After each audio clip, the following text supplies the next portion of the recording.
23 மாநில போலீசாரால் தேடப்பட்டு வந்த சைபர் கொள்ளையர்களை புதுச்சேரி காவல்துறையினர் அதிரடியாக கைது செய்துள்ளனர். கொள்ளையடித்த பணத்தில் துபாய்க்கு இன்ப சுற்றுலா சென்றவர்கள் வசமாக சிக்கியது எப்படி?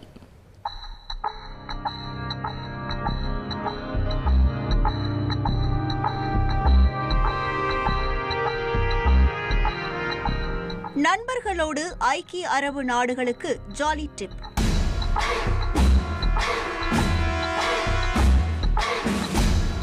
ஐன் துபாய் சக்கரத்தின் பேக்டிராப்பில் சில பல செல்ஃபீஸ்.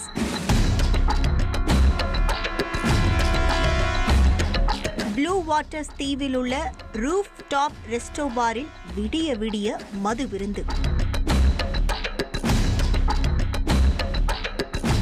போலீசாரால் தேடப்பட்டு வந்த ஒரு சைபர் கொள்ளையர். 35 போலி நிறுவனங்கள், 2168 புகார்கள், 206 கோடி மோசடி என இந்த நபரின் பின்னணி அதிர்ச்சி அளிப்பதாக உள்ளது. பல மாநில காவல்துறையினரோடு கண்ணாமூச்சி ஆடிய கூட்டத்தை புதுச்சேரி போலீசார் அதிரடியாக கைது செய்தது எப்படி என்பதை தெரிந்து கொள்ள செய்தியாளர் அக்பர் அலியை விசாரணையில் களமிறக்கினோம்.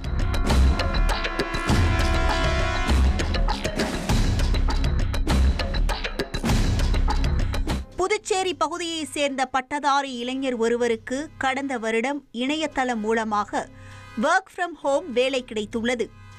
உங்களுடைய ஃப்ரீ டைமில் லாகின் செய்து வேலை செய்யலாம்.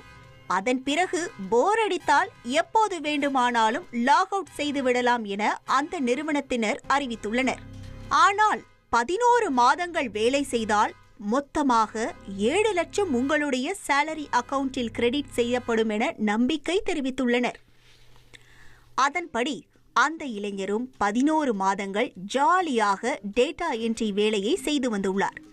ஆனால் டாஸ்கை கம்ப்ளீட் செய்வதற்கு சில நாட்கள் மட்டுமே எஞ்சி இருந்த நிலையில், நீங்கள் பெரிய தவறு செய்துவிட்டீர்கள், உங்களால் நிறுவனத்திற்கு மிகப்பெரிய நஷ்டம், அதன் காரணமாக இழப்பீடாக 4.5 லட்சம் பணம் கொடுக்க வேண்டும் என டிமாண்ட் வைத்துள்ளனர்.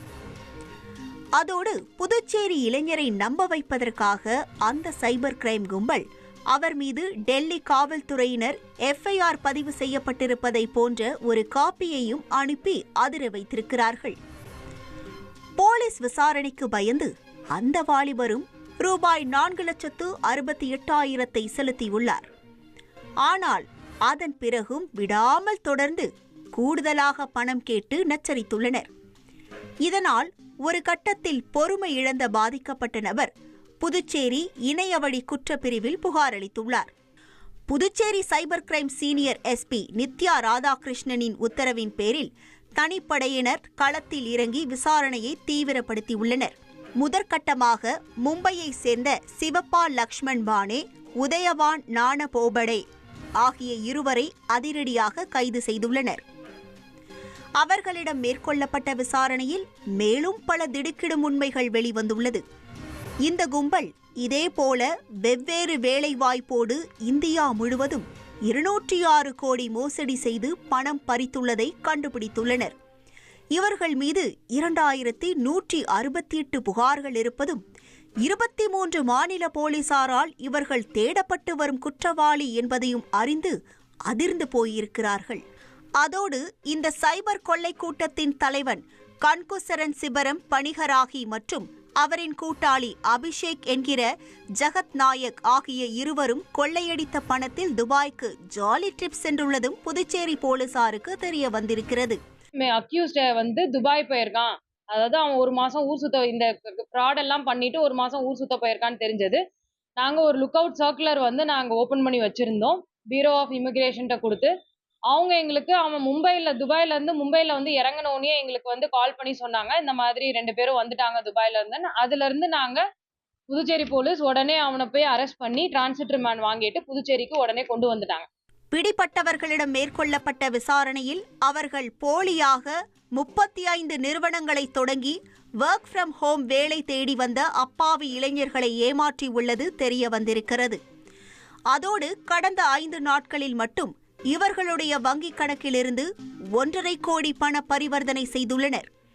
3 மாதத்திற்கு ஒருமுறை இவர்களுடைய டிஜிட்டல் தடயங்கள் மற்றும் போலி நிறுவனங்கள் போன்ற அனைத்து விவரங்களையும் அளித்து வந்த காரணத்தால் காவல்துறையினரால் இவர்களை எளிதில் நெருங்க முடியாமல் போயிருப்பதும் விசாரணையில் தெரிய வந்திருக்கிறது. இந்த கும்பலிடமிருந்து 4,50,000 இழந்த புதுச்சேரி இளைஞரின் பணத்தை மீட்ட போலீசார் குற்றவாளிகள் 4 பேரையும் நீதிமன்றத்தில் ஆஜர்படுத்தி சிறையில் அடைத்துள்ளனர். ரூபாய் 200 கோடிக்கும் மேல் தொடர்புடையதாக இருப்பதால் தற்போது மத்திய அமலாக்கத்துறையினர் தானாகவே முன்வந்து இந்த வழக்கை கையில் எடுத்து விசாரிக்க உள்ளதாக தகவல் வெளியாகியுள்ளது. மேலும் இந்த குற்றச்சாட்டில் கைது செய்யப்பட்டவர்களின் சொத்துக்களை முடக்கவும் நடவடிக்கை எடுத்து வருகின்றனர். இவர்கள் மும்பை மற்றும் ராஜஸ்தானை தலைமையிடமாக கொண்டு செயல்பட்டு வருவதும் துபாயில் அடிக்கடி ரகசிய மீட்டிங் நடத்தி சர்வதேச சைபர் கொள்ளையர்களுடனும் தொடர்பு வைத்திருப்பது தெரிய வந்திருக்கிறது. முழுமையான விசாரணைக்கு பிறகே இவர்களுக்கு வேறு எங்கெங்கு கிளைகள் உள்ளது, மொத்தமாக எவ்வளவு பணம் சுருட்டி உள்ளனர் என்பது தெரிய வரும். ட்ரெண்ட ஃப்ரெண்ட் ஆக்கிக்கோங்க. தந்தி டிவியின் சப்ஸ்கிரைபர்ஸ் அண்ட் ஃபாலோவர்ஸ் குடும்பத்துல நீங்களும் இணையுங்க.